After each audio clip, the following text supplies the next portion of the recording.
ทั้ง6 ศ.ก็มาเคียงผู้สร้างสรรค์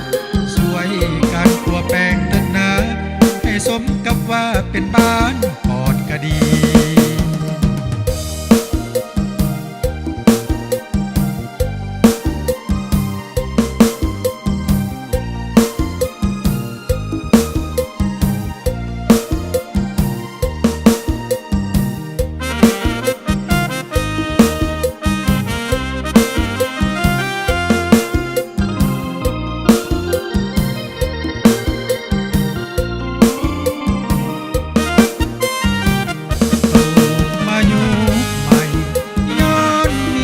นำใส่อีสอ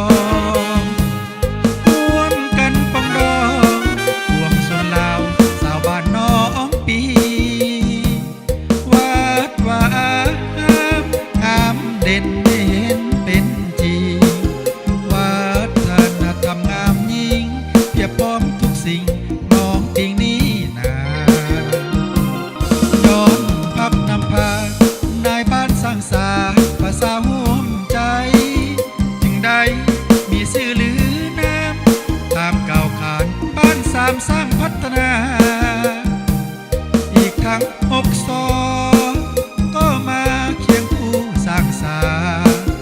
สวยกันตัวแปลงตึกนาให้สมกับว่าเป็นบ้านปอดกะดีสวยกันปกปักรักษาให้สมกับว่าหนึ่งในจันทบุรี